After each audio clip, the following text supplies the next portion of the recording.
Welcome back to the Mono Radio, everyone. My name is Kim, and I'm back hosting this episode. Tash and Sean has been really good lately. They've done a few, especially Sean's latest with the free-range butcher. If you haven't listened to that, that's a must, I think, because there was some really interesting information about how the meat industry works. So don't hesitate to go back and look at that one. But today, we're going to talk mainly about a topic that I get a lot from people that have never, ever tried CrossFit. And that is if CrossFit is dangerous. And with me today to talk about that, I've got Matty Cav from the gym. Matty, welcome on the show. Thanks for having me. Now, let's give something to everyone that doubts CrossFit straight off the bat so they can hang on to that. Are you injured at the moment? I am. loud and proud. I have to say, I didn't know that. But what I wanted to start with is another trickier question. Is there a difference between CrossFit for the general public and CrossFit as a sport? Yeah, definitely. Do people get injured in other sports? Yeah, definitely people get injured in other sports, for sure. I think it's because people look at fitness and exercise and they think it's supposed to be all positive for you. And I think that this is the leap in people's heads and minds about CrossFit. That it originally started off for everybody, and there was a very small difference between those that competed and those that didn't. And the gap has just gotten wider and wider and wider. But still people in people's minds, they still see the people that compete as the same as those that just do it to stay fit. And so when they hear that someone who's competing is injured, it still feels like it's the same people that go and go to the gym and get fit. It's associated together, I think, as well. Spot on, yeah. Because if you're doing a sport, any sport, you play rugby, social soccer on the evening, all those sports. I do Brazilian Jiu-Jitsu. I see way more injuries, way more than what I do at our gym. Yep. But there is a big difference between competing in a sport like CrossFit, when you're pushing the limit all the time and you get small niggles. You probably live with niggles for the majority of the time, right? And then something blows up, which is what's happened to you, I think, yeah? Yeah, well, that's it. The couple of things that you just said that resonate. With sport, really, you are trying to just push it to the absolute edge. And you're playing this game of and this is, I find, my whole career in sports, well before doing CrossFit, it's trying to figure out, is that just a niggle? Can I play through that, or is it an injury? And more times than not, it's usually the latter. And you think you can play through it. And then, as I am now, what was a niggle, the CrossFit elbow, the medial epicondylitis. Yeah. I thought, of course you can train. It's such a small group of muscles, and it's this tiny little point in my elbow.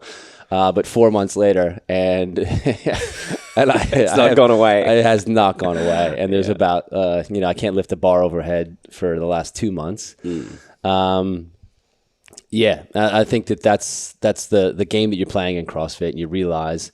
But it's strange because I feel like as a masters athlete, loud and proud with that as well, which I use as an excuse now, right? Now that I'm over 40, I can use that as an excuse.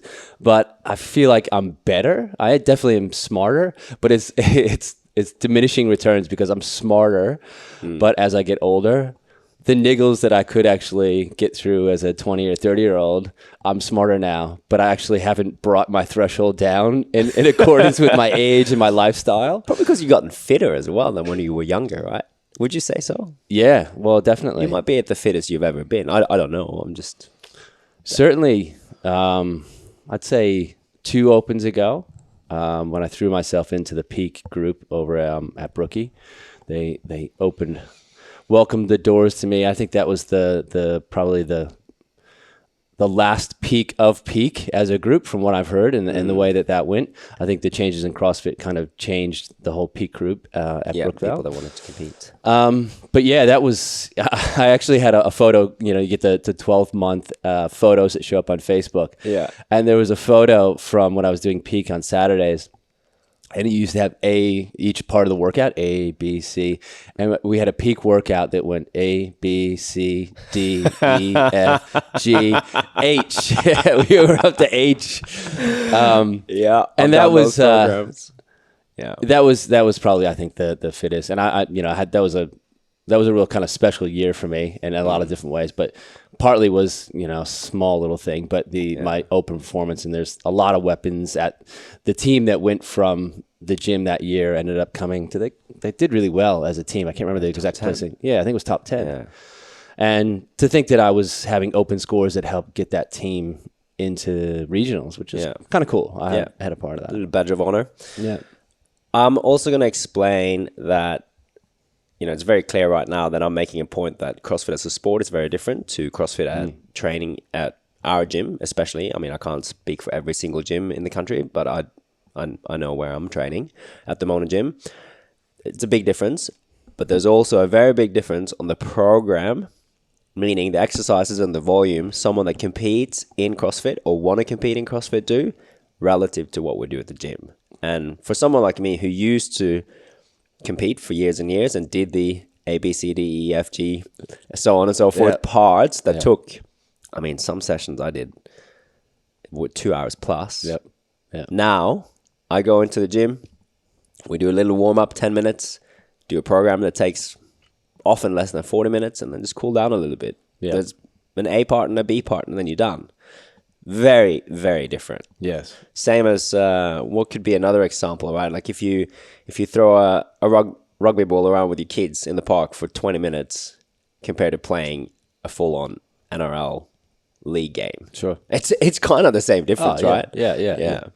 It's training to compete versus training to be fit.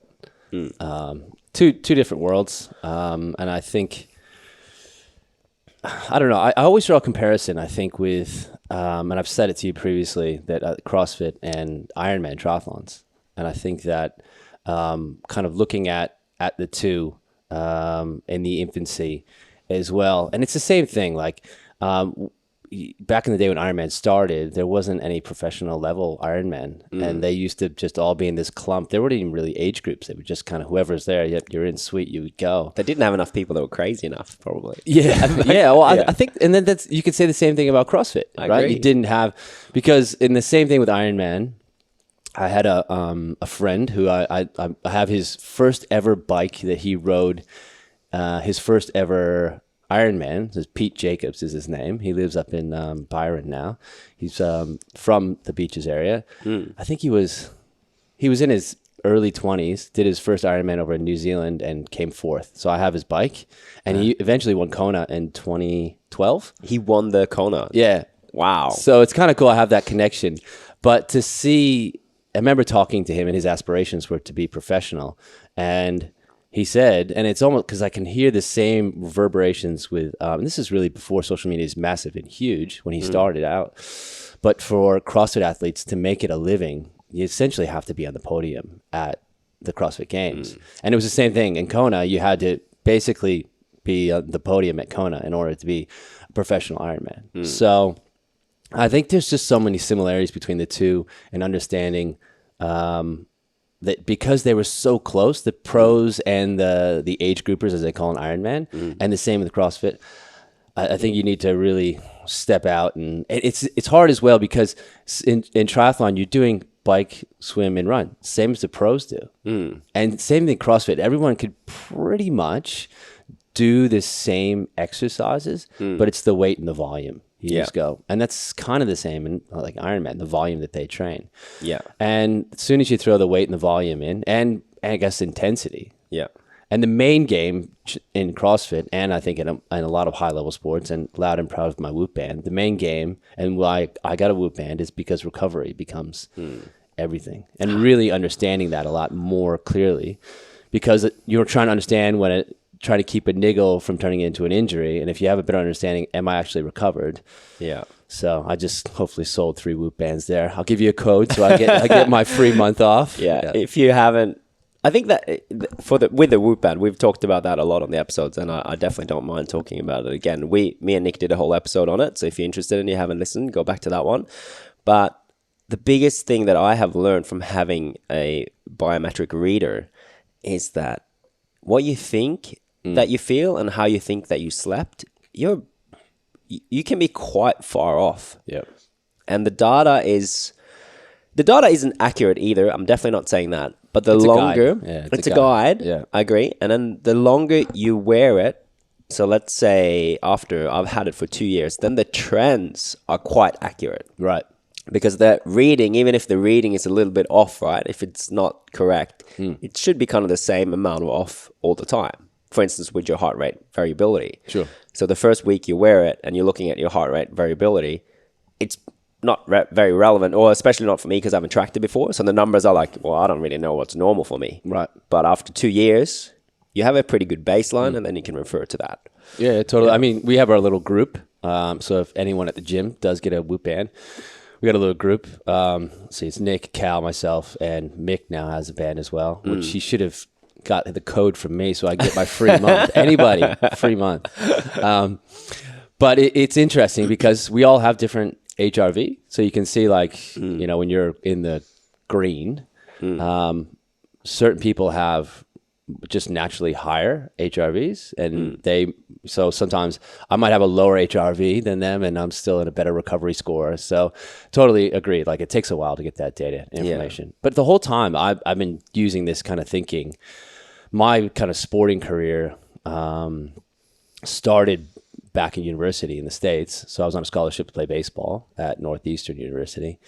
And like the whole playing the game between injury and niggle, like that was my life in baseball. Because I was a pitcher, and the strain on your arm, that shoulder and that elbow, hey? And I look, the amount of soreness that you would experience after you go and throw, on average 100 pitches as a starting pitcher. And I distinctly remember at the end of my career, which is probably why it was the end of my career, throwing 140 pitches in one game.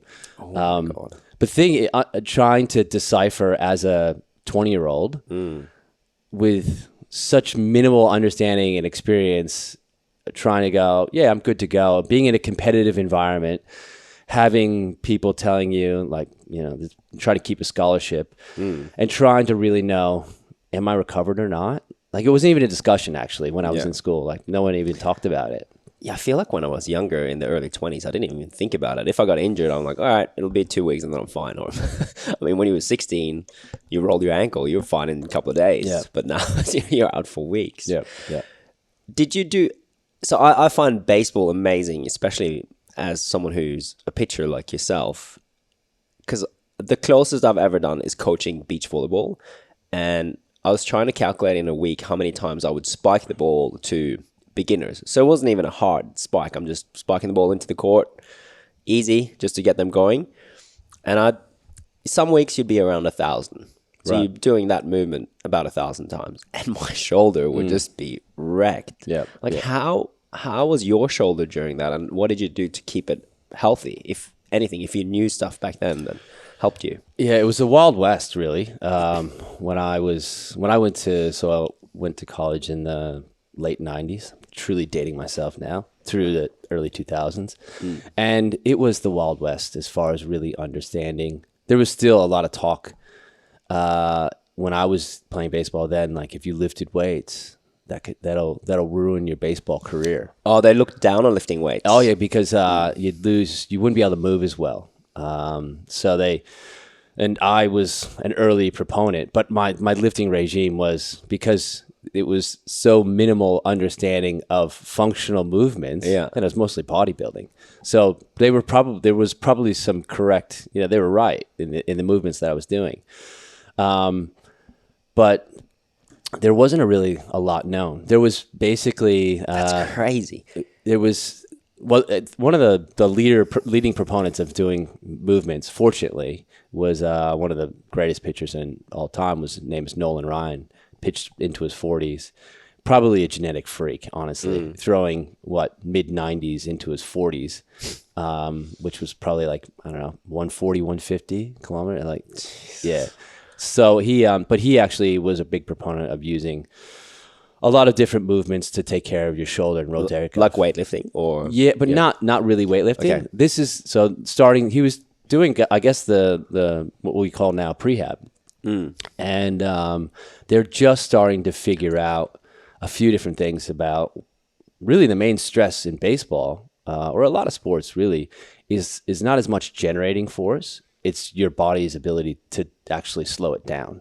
So, I mean, that's a lot of a lot of different injuries. I would imagine that mostly my elbow is because I'm trying to take a weight and do, not put a weight down when I'm doing barbell movements or something. And I've really just put so much stress on my elbow. Same thing with shoulder. So the actual slowing down, the muscles that are used to slow down the amount of force you create, these little rotator cuff muscles. So there was a little bit of talk of that, but overall you're just playing on genetics. Yeah, I think I understand what you mean, because for someone who doesn't know how to pitch or barely knows how to throw a ball, I've never been taught how to throw a ball, but I did it a lot as a kid, so I can throw it. And then sometimes when you hurl that ball and then it feels like your arm is just ripping off, it's just following the ball because you didn't de-accelerate properly, right? Yeah, that's what you mean. And I guess that is in a sense a pulling movement with the shoulder.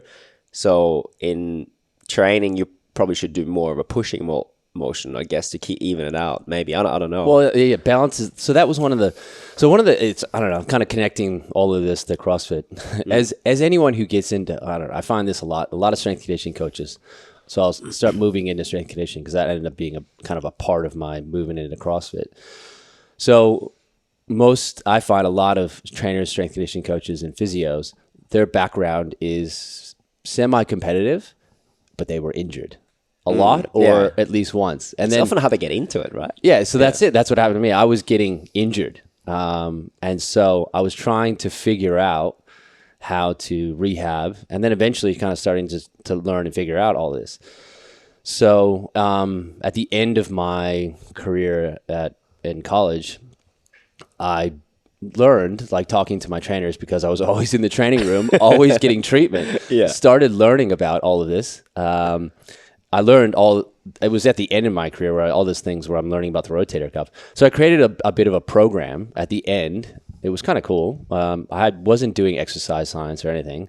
So in some ways you could probably critique the fact that I ended up kind of being our team's trainer, like in part in coordination with the strength conditioning coach, because he was a football guy. Because back in the day in America, every strength and conditioning coach did the football team. And then we had to... Such a different sport. Oh, so different. Then they had to find something to do, so they had a full-time job. So they would just, we'll do something with the other sports. But they didn't all the other sports didn't make money. And they, so I created a program that was all about deceleration. And it was, it's really interesting. So I worked with a trainer and all of that. So how does this jump to strength and conditioning? So I eventually finished that. I decided I was going to go into education as a degree. Got into Boston University. Down the road. So Northeastern is in Boston, and then Boston University. And I started volunteering at strength and conditioning gym. And I was really fortunate because if anyone knows strength and conditioning, Mike Boyle is a guru in strength and conditioning from really to the 90s. He's one of the godfathers of popularizing strength and conditioning. He worked out of Boston University. So he already moved most of his into a private world as a strength conditioning coach, but he was still working with the ice hockey team, which is the main sport at Boston University. Oh, wow. And so I started volunteering there because the trainer who taught me about all of the rotator cuff and deceleration, and we kind of collaborated on creating a program. He was did his degree and his master's at Boston University, and so he kind of got me in the door with the strength and conditioning department over there. So I was just volunteering. I was studying education. I was studying to become an English teacher, and I was really fortunate to work in this environment under kind of not directly with Mike Boyle, but in his whole philosophy. And that's when I started to learn all about everything strength and conditioning, which kind of I got more and more moved away from, because Mike Boyle was really into functional training. Yeah. So I started to move away from the bodybuilding, and I learned much more. We were doing hang cleans. He did his never full cleans, but always hang cleans. He had it was actually, he was just so far ahead. So I started learning about all of this and moving in that direction. And it's kind of a special story to me, and it's connected to the Patriots. I always remember after the first Patriots, the second Patriots run with Tom Brady. Yeah. My boss, strength conditioning coach, was going to the Monday Night Football of the first, and I've been volunteering for, 5-6 weeks. And he pulled me aside because Monday Night Football was the first game after they won the Super Bowl, and we're in Boston, and the Patriots, everyone loves it. He's going, he's like, "Come here." He pulls me aside. It's a Monday night, and I'm volunteering, and he tells me that we've got this position, and it's called a graduate assistant position, and we want to give it to you. Wow. And he's like, I just remember. Were you shocked? Were you surprised? I was like, I had to go hide in the corner. There's a little tear. Because stupidly, I'm doing an education degree to become a teacher. I'm paying $40,000 for this master's. How stupid! All loans. Yeah. So I remember him distinctly apologizing because he says, "I can only cover all your tuition. I can't give you a stipend, so I'm really sorry." What's the stuff? So usually it's like a salary. Okay. So it's not a lot, but it's supposed to cover your living, Food and accommodation, and stuff. Yeah. So he was apologetic, and I'm thinking I just got a free education, and I think every 2 or 3 years I send him a message, and I just say change the course of my life, and so I ended up becoming strength conditioning coach at Boston University, grad assistant for the year, and that was It was a real life-changing moment for a whole host of reasons, personal, professional. So at that point, did you give up a little bit your athletic career with baseball and just figured, all right, this is what I'm going to do. I'm going to be more of a strength and conditioning coach instead of an athlete yourself back then? Well, that's it. Basically, when you finish university in the States, if you don't get drafted, you're done. There's pathways and levels, but you're pretty much done. So at that point, the decision was made for me. But and then I moved into working as a strength conditioning coach and trying to. I was really faking it. I'm teaching English classes. Did you have a bit of the imposter syndrome? Oh, I still do. Huge. Me too. Huge. I think we all do. I think it's good to have that. Oh yeah. So it was makes you work harder. Loud. That was a big one. Imposter syndrome. Yeah. That's awesome. Yeah, I still have that all the time, and I think it's natural. From what I've been reading about it more and more, is that almost everyone that's doing really well at their field, they have it to a certain degree. It's what they call is it called the Daniel Kruger effect? Or no, I'm stuffing up the name, but the Freddy Krueger effect. That's right. Yeah. No, but people that know nothing about a subject or very little, they portray themselves as someone that knows a lot about it. Right. And then the more you learn about it, the less you understand that you actually don't know that much. And then when you get to an expert level, it's kind of back again to like they even show less of a confidence in the subject than people that know next to nothing. So you got Donald Trump. Yep. The progression from Donald Trump to Mr. Miyagi, right? That's right. Yoda. Yeah. So you must have had this underlying itch to still be an athlete.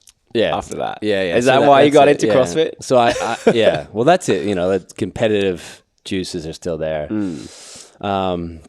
And as I said to you before we got on here, I think you said it's a refrain that you hear often, is that you came to CrossFit, you're always a little bit behind. So yeah, I think I was a generalist by nature. So I was perfectly made for CrossFit because I didn't excel in any one physical area, but and then but you were good at everything. Yeah, I kind of felt I'll say it for you. But but definitely the competitive, and the need for competition. I guess that is probably one of the underlying parts of who I am, and I've just totally own it and accept it. I really, really enjoy competition, and so So many of us do, and I think it's the perfect fit and mentality for someone that would truly fall in love with CrossFit. Because, I mean, how many of us have turned into not an unsuccessful athlete, but we didn't achieve what we really wanted with the sport that we picked in our teens. So we might have picked, I did football, soccer, and orienteering, which is the silliest sport ever, but I did all these sports when I was a teenager, and I was good at them, but I never excelled at them. Sure. So you're kind of thinking, as you go through school, university, you got to let that sport go a little bit, and then you still have this athletic itch. Oh, yeah. And when you find CrossFit, that is such a perfect fit because it helps you scratch that itch every day in a healthy way. Yeah. I think, but is it the perfect fit, or is it circle back to the beginning of our discussion, is CrossFit dangerous? Yes. Because then you come in and you see it happen all the time. They come in and, let's just be honest, mostly guys come into the gym. They have a competitive sport background, and they don't come to CrossFit to get fit. They come because they will see these awesome, cool things. They see, I want to do muscle ups, snatches. yeah, and this is where the injury comes in. Is before all the baseline skill, ability, and levels come in. You go and push yourself too far, and then boom, there's the injury. And I think as well, because CrossFit is generalist by nature, I'm thinking of like someone like Patrick Fellner, which to his admission, and I think he's been very successful in CrossFit, but to his admission, he doesn't necessarily look like some mad athlete. And because of the generalist nature of CrossFit, I think that you look and go, I mean, he looks fit, but he's not. It's not like you're seeing some, I don't know, I'm thinking of an American football player, you see him, you just go, wow. Oh, well, Rich Froning is like that, right? Yeah. He looks like an absolute athletic monster. Right. Yeah. But yeah, so I just think that some people come in and go, that's not too far. That's not too, like, because it's not some genetic physical size that you go, oh, basketball, I'm not 6'9", so obviously I can't play. Or like American football, these guys are just 350 giants, pounds right? and so fast. And you go, but if you look at a CrossFitter, you go, oh, that build and make, because it's so generalist and it's so kind of, it has to be average. You go, I could actually, that's achievable. Yeah. And you don't realize how far away it really is. Yeah. Yeah, I agree. That's one of the things that appealed to me. But when I started. But back to your point, I used to be a trainer. I'm not a trainer anymore. But what you just said about the, male in the late 20s, early 30s, having had a previous sporting competitive background, and they come into a CrossFit gym and they want to, kill everything. They want to nail every movement. They want to do everything very fast. As a trainer, that was always a red flag because one, that type of personality more often than not is very difficult to coach. Yeah. And that's for me, who's competed in CrossFit for years and years. I can only imagine how hard it'd be to coach that person for a female who haven't necessarily competed. That female might be a better trainer than me, but trying to hold someone back in the beginning, that can be so tough. And that is often when injuries happen. And that's also why we have this saying, you got to leave your ego at the door. Like, listen to the trainer. There's a reason why we're not putting another 5 kilos on the bar, 10 kilos on the bar. It's a long progression, and we don't know how strong your joints and tendons are. Your muscles might be strong and you might be able to throw that weight overhead, but is it necessarily a safe lift, or is it going to be the next one is a high chance where you injure yourself? And I've seen that a ton, and I don't think that's because of CrossFit. That is because of the person coming in and their mentality, or maybe even the trainer not being able to hold them back. But that can be hard. Oh, I think totally. And I think there's a mix. I mean, the other part as well, I think it's a business. So when someone comes in and they're keen, it's really hard. It's positive, and you want to keep them coming in the door, and you want to keep training them. But it's really hard to then take them and say, all right, you're just going to go into this fundamentals course. And that's a really tough transition and can be a really tough sell. So I can understand that in the element of they've come and you're trying to keep them going. But and the other thing that you mentioned, and I don't know, I feel like this is a cultural thing. And I'm not, I want to preface this by, You're going to get yourself in trouble here now. Is that what you're saying? I'm not trying to play my president here and know everything. But I'll almost kind of circle back to the Patriots. I'm not actually a Patriots fan, but they have a special place in my heart because when they won their first Super Bowl, I watched a car get turned upside down and set on fire in front of my dorm room in Boston. So it's just like a magical place. But I find like in America... Is that your car? No. I was a uni student. I couldn't afford a car. I find it in America there is a better understanding that successful athlete and successful coach are more often than not two different things. Very different. And the reason I say that is because Bill Belichick is the coach of the Patriots, and many would say one of the greatest, if not the greatest coach in the NFL. I think he definitely would be up there. His highest level played of football was high school. And you look at some, Michael Jordan, he was not a very good coach at all. Such a good example. Yeah.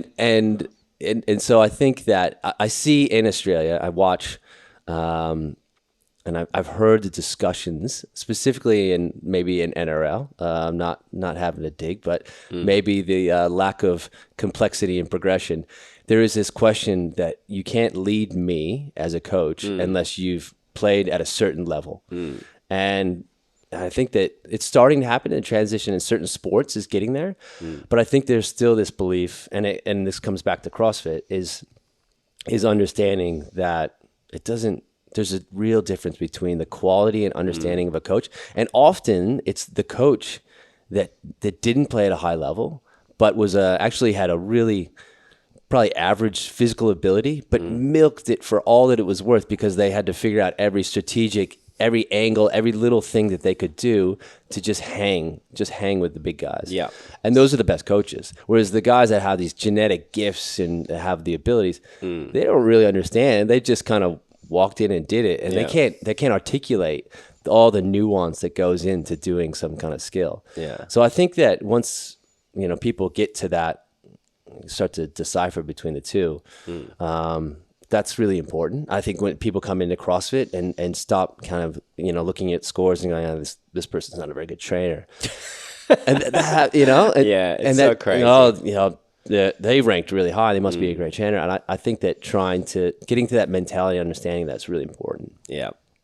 I mean, I see that in jiu-jitsu as well, because a big thing there, what people are looking for before they know what a good instructor or a good sensei or whatever you want to call it, what they are, they want them to be a black belt, right? And yes, obviously, if they're a black belt, their skill level is going to be higher. But what's important when you're a white belt and you're learning is that they're communicating how to improve those skills.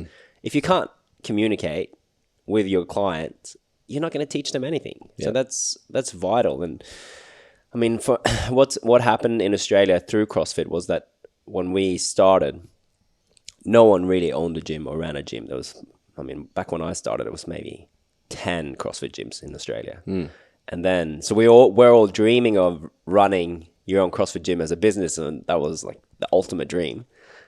And a lot of people that competed ended up doing that because they saw that as a means to an end. If they wanted to compete in CrossFit, if I start a gym, that's just going to pay the bills and I can train even more. So they didn't even go into it with the mindset of, I'm going to be this awesome trainer and get my clients massive results. Sure. That's kind of the truth for a lot of gyms. And not saying that that's happening now. And actually now people are a lot smarter. But that's why I think we got so many CrossFit gyms in Australia that were spearheaded by a good athlete. And we thought, all right, that's who I got to get coached by. Yep. So, and there's examples that go both ways. Oh, there's always exceptions to the rule, but that's exactly. And I look back personally, and I think it's every former kind of competitive athlete that moves into any kind of coaching role. That transition phase is hard because you still letting go of being an athlete. Yeah, and you still want to compete. I still remember days like training people. When I was doing kind of personal training at various points and training with them, and just now I look back and just go, you're not understanding the difference that training and coaching. It's two different things. And as well, and then throw in running a gym, it's also a business as well. Yeah. And so many things behind the scenes. yeah, and I think that people with backgrounds in competitive sport moving into coaching training, there has to be this kind of transition point where you say, okay, I'm a coach, and that's something very different than being an athlete. Yeah. And really understanding what that is. And Sean could probably be a good example of that, right? He wanted to compete for quite a few years, and he tried to qualify to regionals and unfortunately never made it. But he's, one of the best coaches on the beaches for CrossFit. Yeah, I would agree. And I was thinking about Sean when you were talking, because one of the things I learned from Mike Boyle and Glenn Harris, who's the head of strength conditioning at Boston University, and most strength conditioning coaches, they talk about cueing as one of the most important things. So when you're training, you can't sit there and talk about the rotation of your femur and this, and like you can't, even though that's what it's the ability to articulate the right movement in the smallest amount of words that directly connects with the person. Yeah. And I think that's one of Sean's skills. Yeah. And I see that straight away. And I did the weightlifting with him, and just really, he just stands out with that ability to cue and connect with those things. Yeah. And I think that's one of the key skills you see in a coach. But it's a skill, it's a coaching skill. It's not a skill, an athlete skill. An athlete doesn't cue themselves. So that's, again, understanding there's a division between the two is really important. And really, I guess we're going to circle back again to understanding, is CrossFit dangerous? You want to go into a CrossFit gym. Sure, there might be people achieving at high levels, and even the coaches at high levels, but really stepping back and seeing, are these coaches? Are they athletes who coach? And I think that's something that's really important to see. And I think that certainly Sean and Tash are coaches. Yeah. And I think that, and even when I was over at Brookvale, Wall and Poods over there, coaches. Oh yeah, they let go of their athlete career way back, and they did it well. So good at it, because we, I'm trying to remember now. We went to the games at 2012, and definitely both of those two were, I would say, more athletes than coaches and business owners, because their training took a high priority. One of the reasons were they were on a team. They felt responsible to the rest of the team as well. But then I think almost the year after 2013, they gave up their spots on the team. Their abilities, they could have gone back on the team, and I went back on the team. But they, one, wanted to give the spot to someone else to give them the experience, and two, they wanted to focus more on the business and being a coach. Right. So to draw the line so quickly, like a year sounds like a long time, but it's not. If you've been an athlete, you know how long you can keep holding on to that dream and be like, one more year. And they did that really well. And I think Wall came back and competed again. He went back to the games on another team, but mostly after that season that we went and we kind of broke that barrier of making it through, they focused more on being a trainer and a business owner. And that's, I mean, if you don't do that these days, you're crazy. Yeah. Yeah. You're so I don't know how anyone can compete at a high level and run a gym. It's so competitive now. And people notice that straight away. If your priority is, the next workout you got to do or the open, people stress out so much during the open, and you're running the gym at the same time, good luck. Yeah. That's tough. I think one of the things when I came into the CrossFit athletic world and, Sean and Tash's world is seeing, I thought one of the things that I thought was really impressive was the full range of athletes that they were able to cater to when I came in. So having the peak crew and having some of these, having masters athletes that are repeating at World Games, having teams constantly going to the World Games, and then having your soccer moms and dads all in the same gym. And kind of it worked, and it was a really, the other part is, and I think everyone says about Sean and Tash specifically, is there was a community. Everyone still felt very well connected and supported. I think that's, I kind of credit a lot to Wall and Poods is the longevity, because they, as far as success at the competitive level, but able to really cater to that wide clientele. That's pretty impressive, I think. And it's so hard. I don't think people understand that, because your bread and butter and who you really got to look after day in, day out is your general pop, which is 95% of your gym membership base. Which is the business. Yeah, and they're the ones you got to look after. They're by far the most important people at your gym. Yeah. If you think of it as a pyramid, they're at the bottom, and they're the solid foundation of it all. But the problem is when people compete, they suck so much more energy out of you. And they're at the top of the pyramid, and not necessarily everyone, but some people that compete think they're more important than others, and they're not. But because of the nature of competing, you are going to take more out of your coach. And I don't think the athletes at the top there see that. And that's why so many CrossFit gyms across the country are going more and more away from trying to cater to the athletes and the people that want to compete. And they just want to try and make people healthier and fitter. Yeah. And you look at our gym, look at the Mono gym. Very few people that compete. We had 3 people qualifying the Masters, yourself, Buster, and Zenek. But everyone else in here are mostly here just to train and have fun, hang out, and live a healthy lifestyle, be surrounded by a community that's super interested in health and fitness and getting better. And that's the core of it all, right? Yeah. That's if I went back to a gym where the competitive athletic journey and the open was more important, I don't think I would last. I've done it for 12, 13 years now. Yeah. It's just, I'm so over that stuff. Well, that's, and the mental fatigue is real. Yeah. I think, well, so you mentioned I qualified for the age group. I'm probably not going to do it, A, because of injuries, but B, the mental fatigue of, well, right now would be trying to manage this injury and still train, do the proper things and keep going. I think staying at that competitive level is quite, I think, it's the mental. You can't underestimate how it's almost a full-time job. It is. Yeah, because you're not just the training at the gym. You're thinking in these fortnightly or monthly blocks, and you're trying to plan this and that around everything. I think that's real, and I think that's something that is probably the last part that anyone thinks about for if you want to make that jump competitively, is really understanding this thing hanging over your head constantly once you get into that world.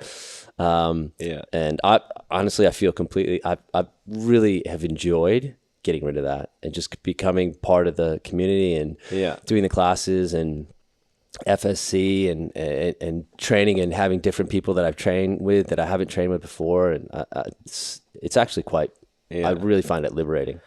Would you say that the pressure of coming in to train when you're competing and the kind of non-existent pressure when you come in just to train, how different is that? It's so many things are mixed together. So because let's be honest, there's a part of this that there's like this ego thing, like I know it's real. Like everyone has it. Matty Cab's over here. I'm going to be over here doing my own program because I'm getting ready to do in training. There's this little bit of ego wrapped into that, and I think that I have that streak through my whole. I've kind of have this outside, want to be kind of on the outer little thing, and so there's that. And I think that when you come back into the group, though, I think you just become a little bit more grounded, really, and you start to. I don't know. I feel like one of the big reasons or one of the big benefits is realizing the value and such of the richness of community, specifically the one that we have at our gym, and doing all of that, doing my own thing and doing my own thing over and over again. You miss out on like probably one of the best parts of the whole gym. Yeah. And so coming in and doing, sometimes I don't even know what the program is, and I just know I come in the morning and it's 5:30 and I look at the board and I'm like, oh, okay, that's what I'm going to do. And I kind of choose, and then I can look around who's doing what, and like, oh, everyone's doing this one. All right, I'm going to do that. Yeah. And normally before coming back to ego, I'd look at it and go, oh yeah, this one's got muscle ups and I'm going to do this. Oh, you guys are all I'm going to do, I choose it particularly because I was trying to show whatever off. Looks the best at the highest skill level, which is I guess one of the negatives and one of the things that gets people in trouble with CrossFit is because they don't go, how am I feeling? What am I able to do? Am I really, what's the most appropriate for me today? They go, what's going to make me, look cool? And I know that I know that I would do that. And now I find I'm just kind of going, what's going to be the most enjoyable today? Yeah. And so if everyone is doing this functional strength program, and I'm the only one planning to do CrossFit, I'm jumping on functional strength easily. Yeah. I'm like, I'm not going to do this program by myself. It's boring. I mean, the functional strength program's tough. Mate, I've actually been going away from that a couple of times because it's been so hard. I'm like, well, this CrossFit side looks easier today. Yeah, well, the volume. And then as well, Sean has picked up on my running is not exactly what it used to be. And you don't need your elbow for your running, so there's no excuses there. I know. Right? Well, I'll make up others. I've got a bit of a niggle in my knee as well. So but yeah, no, the FSC is actually great. But it's, I mean, some of the volume is, sometimes you're going 30, 40 minutes just all the way straight through. Yeah, there's been some big FSC sessions, but they're usually not back to back to back days. It's like you get one big day here, one big day there. So it's been really good. But it's been so hot as well lately. It's been tough. You're doing a 40-minute workout and you're just, I think last week I did one and it looked like someone hosed me down with with the water hose. I was so sweaty. But I think as well, I've exposed the fact that I've lost so much aerobic capacity because I knew that when I was competing, my weakness competing was just absolute strength. So I've been so focused on just getting as strong as I can and moving weight, because ultimately that was a major limiter. And as far as when it comes to overall health, though, really, I probably have neglected aerobic, because CrossFit on the whole, especially specifically the element that I get into, was the farthest I went was the age group qualifier. And there's no opportunity to go really big volume other than maybe 20 minutes or something, which isn't high aerobic. So you didn't have to work on it. And now I realize, I did 2 Ironman triathlons before I came into CrossFit, and I have no aerobic. I've lost it all, I feel like. And so it's really good now coming back into the training and the programs to realize I've become a bit, actually competing has left me without a really good balance. Yeah. You probably haven't lost it all, I would say. You have a good base level of fitness. But have you seen me run? Full baby elephant. Not in a while. It's bad. But I think you raised a good point there with your training, having done so much focus on strength and building your strength with a barbell up, I would say. Do you think that has something to do with why you got injured as well? Like being on that heavy barbell so much? Yeah, absolutely. That's, I get locked into a certain movement and a certain pattern, and repeat that pattern over and over again equals injury or tendonitis, really, which is what I have. Yeah. So, and that's, I guess, a critique of CrossFit because it is a sport. They have, by nature, they've kind of, although they say it's all fitness, pardon me, in order to actually score an event, to have an event competing, it actually does limit. You can't there's movements and exercises you can't score between different people. So as a result, it is actually, there is a small amount of, if in compared to all the exercises, movements you can do that are considered fitness based, CrossFit has limited itself down into movements that can be easily scored and easily timed and easily judged. So that's why barbell, or that's why they're using a chest to bar pull up instead of just a chin up or a pull up, because seeing the chin, they're not doing a strict pull up because it's hard to judge, right? That is a big critique. I mean, I don't exactly. Yeah. So and which lends itself and opens its door to greater possibility of repetitive injury, because you're looking at that exercise over there and going, how does that connect to my performance? And this is sport in general. Most injuries, and I wouldn't say most injuries, a lot of injuries that happen in sport, which are tendonitis or overuse related, are because people think, rowers think, if I want to row faster, I row. If baseball players want to throw faster, I throw. More. And you do the same thing over and over, and you end up with an injury because you have either muscle imbalance and or you have repetitive use, tendonitis. Something gets chronic. And so, because CrossFit so much falls within that barbell sphere, if you're going to look at all the possibilities out there, if you put a barbell in your hand, you think, well, I'm covering off a big percentage of what CrossFit is. But the reality is that you're opening yourself up to tendonitis and things like that. Yeah. Luke Starr said that, explained it quite well. He's the one who does our program, and the barbell is designed to lift as much weight as possible. So when your technique is good with the barbell, that's how I, for instance, would personally be able to get as much weight as possible overhead, because that's how the barbell is designed. I wouldn't be able to get 100 kilos plus over my head with a dumbbell or with a sandbag or anything like that. So the pressure in CrossFit is so high to get strong on the barbell, one, because of the way the nature of the competition works, and also two, through social media. You just see everyone lifting heavy barbells all the time.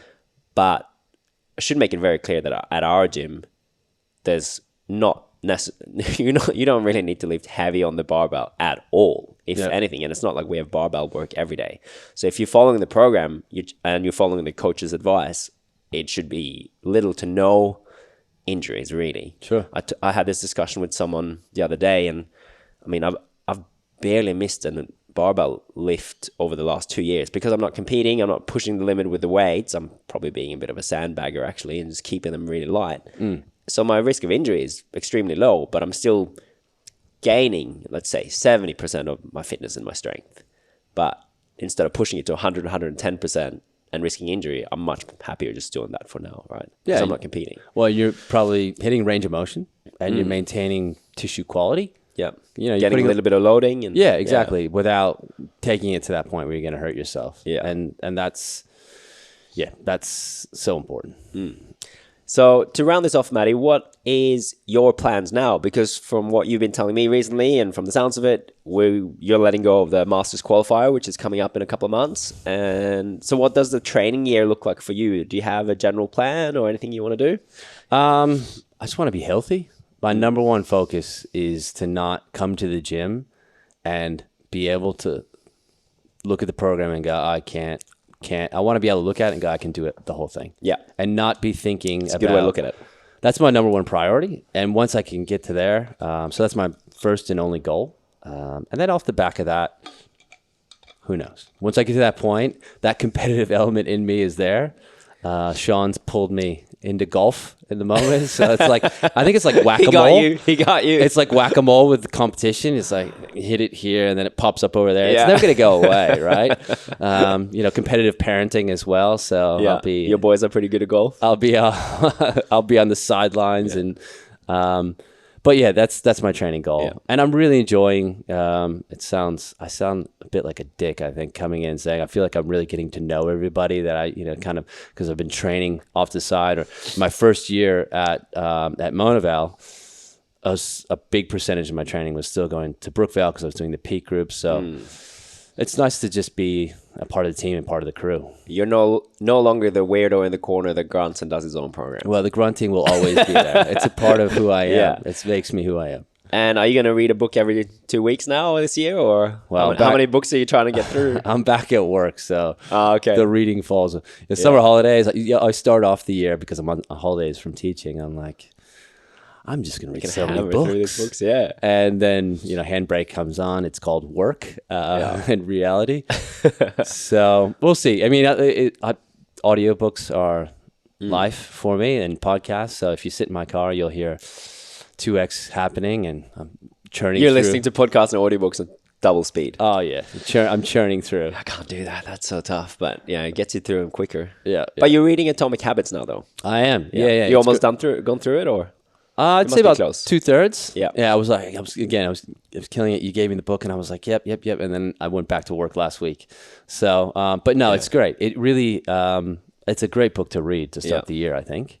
I mean, that's what I'm probably going to do for the next couple of years. So always read it between Christmas and New Year's. Yeah. It's such a good way to kickstart the new year, get your mindset into what could I be doing this coming year, and how to do it, how to execute it. That's what I really love about that book is, setting it. They explain it really well, right? Like setting yourself a new habit isn't really the way to do it. You got to create all these small setups in your life to make it into your new identity. So a perfect example is like going training. Like you can't just say when you're highly motivated, I'm going to go and train at the gym 3 to 5 times a week. You got to put it in your schedule. Also, like what a good tip is like what Sean said, always train on a Monday. That's good because it sets your week up.